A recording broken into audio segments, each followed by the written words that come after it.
lugares. Vamos, irmãos, ver Gênesis, voltar, e nós vamos caminhar um pouquinho mais agora. Nós vamos entrar, as 3 primeiras palestras foram sobre jogar o pano de fundo e tudo aquilo que Deus tem para nós, que é a revelação do seu Filho, Jesus Cristo. Então nós queremos que, amados irmãos, caminhar um pouquinho mais, entrando em Gênesis capítulo 1. E hoje, se Deus permitir, nós vamos no capítulo 1, na primeira parte, e trazendo a realidade espiritual. Então falamos que estudar a palavra de Deus sem querer ver o Cristo, experimentar Cristo, ter experiência com Cristo do modo real, nós enchemos a nossa mente de conhecimento bíblico. É melhor você conhecer pouco da Bíblia e viver aquilo, do que você conhecer muito da Bíblia e viver muito aquém daquilo que você tem aprendido. Então, à medida que Deus tem dado, Colossenses diz assim: devemos andar naquilo que Deus já nos revelou. Então, à medida que Deus tem dado, nós devemos responder com obediência, arrependimento, mudança de curso, mudança de rumo, mudança de mente, renunciando à nossa vontade, renovando a nossa mente diante do Senhor, para nós caminharmos essa nossa vida aqui nesse mundo. Já falamos que Gênesis é o livro de origens, e nós temos a divisão do capítulo 1 até o 11, e nós vamos basear Gênesis à luz de Hebreus capítulo 11. Porque Hebreus capítulo 11 nós temos 7 personagens que estão todos em Gênesis.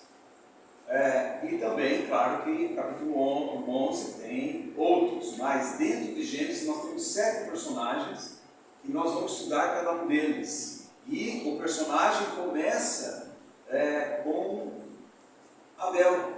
Nós temos Abel, Enoque, Noé, Abrão, Isaac, Jacó e José. São 7 personagens que falam, amados irmãos, de princípios. Os 3 primeiros falam de princípios imutáveis, e os 4 últimos falam de princípios do crescimento espiritual, desse avanço espiritual. Nós precisamos avançar. A vida cristã precisa avançar. Hebreus capítulo 12 diz que nós devemos olhar essa grande nuvem de testemunha e devemos deixar o peso, o pecado que tenazmente nos assedia, e corramos com perseverança essa carreira que Deus tem para nós. Então muitas vezes nós estamos muito atrasados nessa carreira, porque são coisas que vão tirando o nosso foco, tirando a nossa disposição, tirando a nossa entrega de seguirmos avante, porque somos celestiais, somos povo de Deus, temos compromisso com o céu, não com a terra. Nós temos compromisso com a terra, trazendo o céu para a terra como testemunho, evangelizar as pessoas, trazer o evangelho para as pessoas, mas o nosso compromisso é com o céu. Então, se nós não entendermos isso, todo o Pentateuco todo vai falar do drama da redenção, que começa antes da fundação do mundo. Já falamos sobre isso, e tudo o que acontece em Gênesis são sementeiras. Você vai ver a semente, e lá no Novo Testamento você vai ver a realidade, como se fosse aqui a semente e lá já está a árvore. E nós precisamos ganhar em cada texto, cada caminhada, a realidade espiritual, contando para Cristo. Nós vamos voltar novamente lá em Lucas 24. Nós entendermos, irmãos, que a palavra de Deus todinha fala do drama da redenção. Todinha. Por quê? Porque antes da fundação do mundo, nós achamos que Deus começou a imaginar como é que ia salvar o homem depois da queda do homem no Éden. É totalmente equivocado. A drama da redenção vem da eternidade.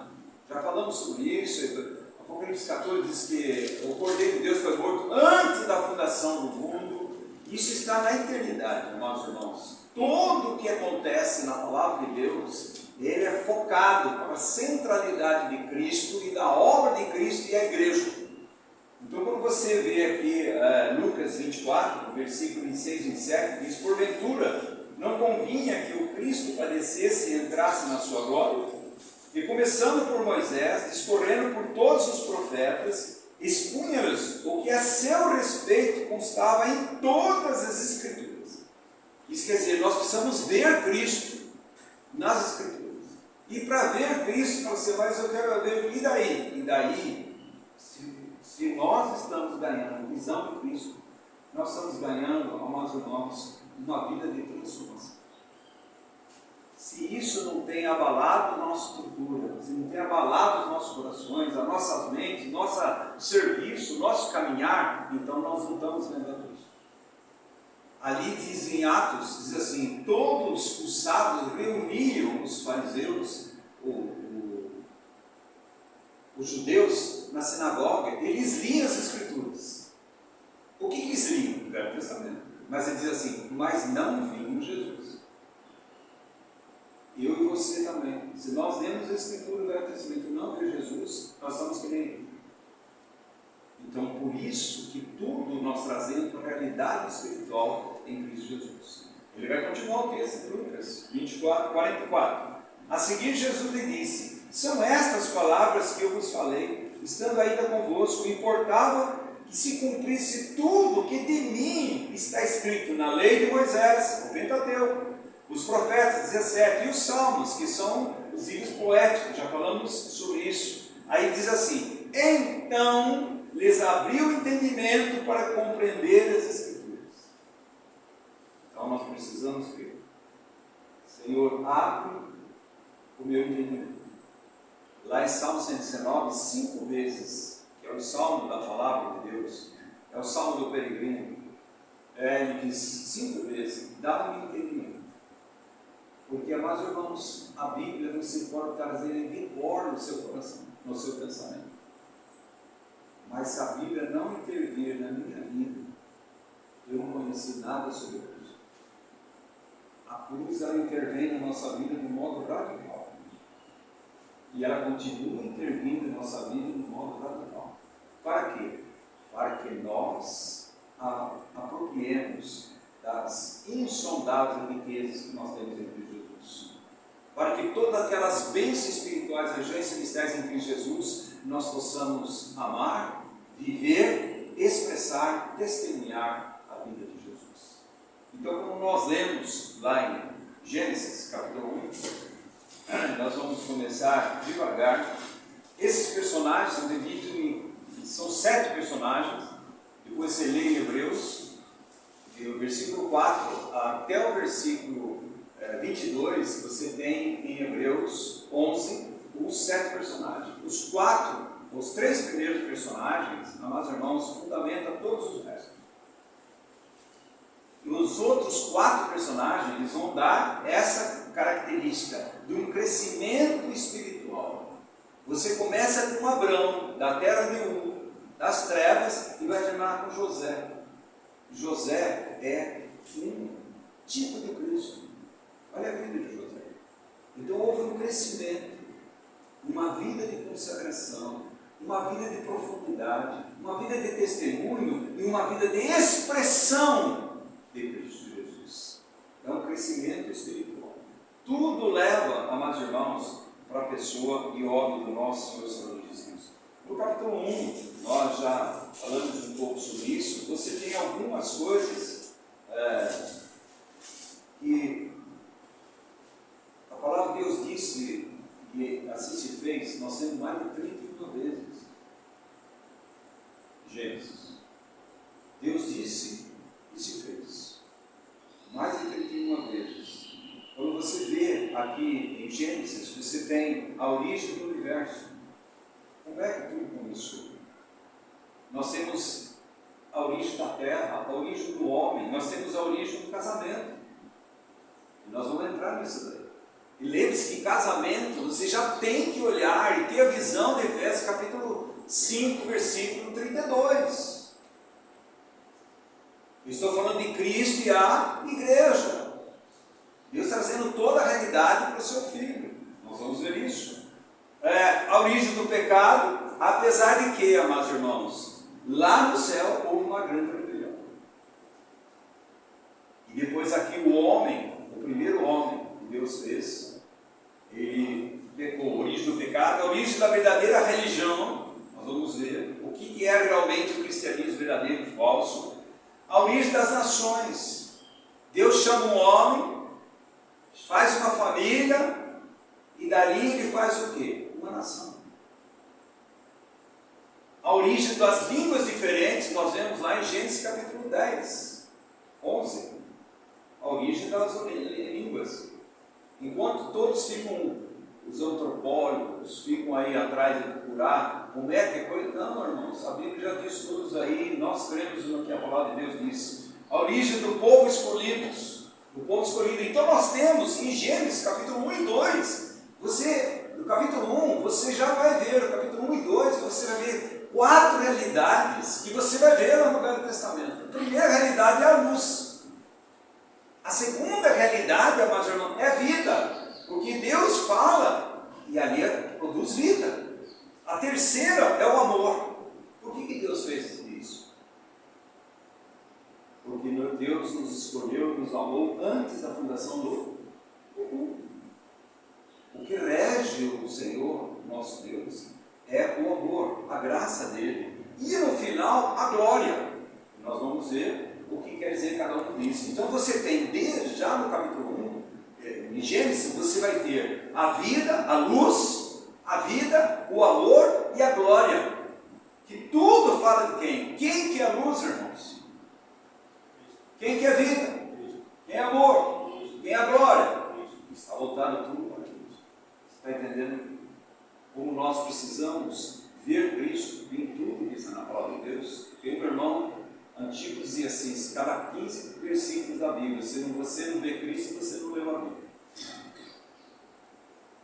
E você vai ver, amados irmãos, coisas tão maravilhosas que Deus tem para nós, para mim e para você, em relação à palavra de Deus. Então é importante que eu e você, nós temos esse descortinar do drama da redenção. O que está por trás de tudo isso aqui, antes da fundação do mundo, é o drama da redenção definitiva do homem.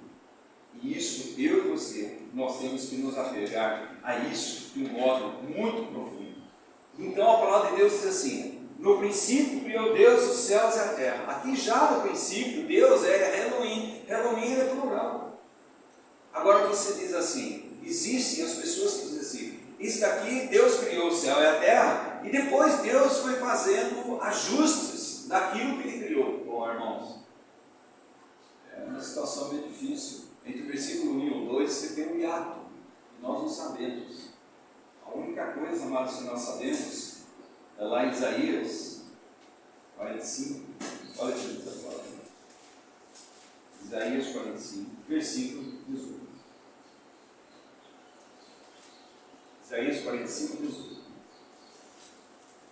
Irmãos, o povo de Deus é o povo de um livro só, a palavra de Deus. Nós devemos nortear a nossa vida na palavra de Deus, não sair da Bíblia. O grande problema do cristianismo hoje está saindo da Bíblia. E a Bíblia diz: errais, não conheceis as Escrituras, o poder de Deus. A palavra de Deus diz: examinai as Escrituras. Vê o que você vai encontrar nela. Ela fala de mim, está lá em João capítulo 6. Então ele diz aqui, olha: porque assim diz o Senhor, que criou os céus, o Deus que formou a terra, que a fez e a estabeleceu, que não a criou para ser um caos. Então você vai dizer: Deus criou o caos? Não. E ele continua: mas para ser habitada, eu sou o Senhor e não há nenhum outro. Então é um hiato, e isso é uma discussão que nós não vamos entrar. Mas há um hiato entre o versículo 1 e o versículo 2. E alguns dizem assim, que nesse ato que aconteceu, houve uma rebelião no céu. Lúcifer, que é o anjo de luz, era o maioral, rebelou-se contra Deus e quis tomar a posição do filho. E Deus simplesmente o expulsou, e ele e 1/3 dos anjos foi jogado na terra. E a partir daí houve o quê? caos. A terra se tornou em trevas, fale Satanás. Caos, fale Satanás. E vazio, uma vida sem Deus. Por isso, o diabo vai matar, roubar e destruir. Então, como Deus vê toda essa circunstância, existe o administrador, o executor da obra de Deus, que é o Espírito Santo de Deus pairando sobre a superfície das águas. Se nós imaginarmos, poderíamos dizer que praticamente era tudo água. E Deus vai começar a fazer o quê? Separação. O que chama a atenção nos três primeiros personagens da Bíblia, que não vamos falar em Adão. Adão não entra em Hebreus 11, está entendendo? O Espírito Santo não colocou Adão. Ele começa com Abel. Então Abel, Enoque e Noé vai falar de separação. Deus está separando, Deus está ajustando, Deus está colocando em ordem. Por isso, quando Deus entra na vida de uma pessoa, Ele começa a colocar em ordem.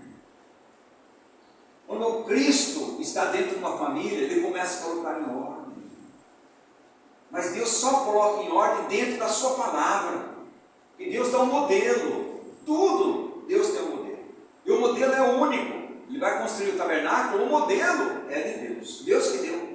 Vai construir o templo, é Deus que deu. Deus vai dar a expressão de Deus nessa terra, é o seu filho. E o modelo de Deus é o seu filho. Então esse ato que houve entre, no princípio Deus criou o céu e a terra, e o versículo 2 há um hiato. E aqui, amados irmãos, o Espírito Santo de Deus pairando sobre a terra diz assim, 2. A terra, porém, se tornou, o texto aqui, se tornou. Nós acabamos de ler que Deus não fez o caos. Deus fez o céu e a terra, não fez o caos. Aí ele vai dizer aqui, estava sem forma e vazia, havia trevas sobre a face do abismo, e o Espírito de Deus pairava sobre as águas. Amados irmãos, descreve a vida daquele que não tem Cristo. Como é que é a vida daquele que não tem Cristo? Deformado pelo pecado, é vazio e vive em. Por isso que você vai entender. A primeira coisa que Deus vai fazer é haja luz. Não vai sair do vazio sem Cristo, sem esperança, sem Deus no mundo. Não vai sair de uma vida deformada pelo pecado. Não vai sair de uma vida em trevas, se não resplandecer. Por isso, Deus, a primeira coisa que Deus faz na minha vida e na sua vida é haja luz. O século de nascença em João 9 fala profundamente como nós nascemos. Cegos, mortos, diz Efésios capítulo 1, vós estáis mortos, vós tereis o pecado. Vazios, vai dizer lá em Efésios capítulo 2, vai dizer que nós nascemos, nós temos não sem Deus na terra, sem esperança, sem fazer parte das alianças, vazio, sem vida. E nós vemos Deus dizendo, haja luz. E quando Deus diz, haja luz, houve luz. E o que fez? Separação. A pessoa, quando ela recebe Jesus como Salvador, Deus começa a separar nosso mundo.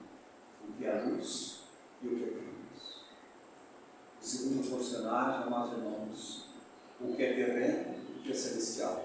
E o terceiro, o que é carnal e o que é espiritual. Deus vai separando. Por isso vai ver 6 vezes a palavra separar em Gênesis capítulo 1. Todo o caos, toda a vida vazia, toda a vida nas trevas, quando Cristo entra, amados irmãos, começa uma separação.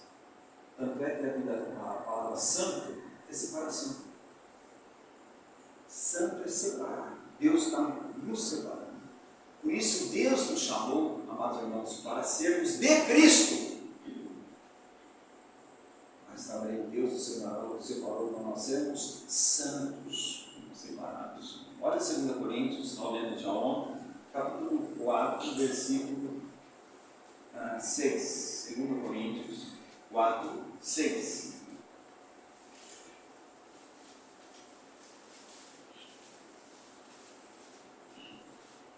Segundo 4, 6.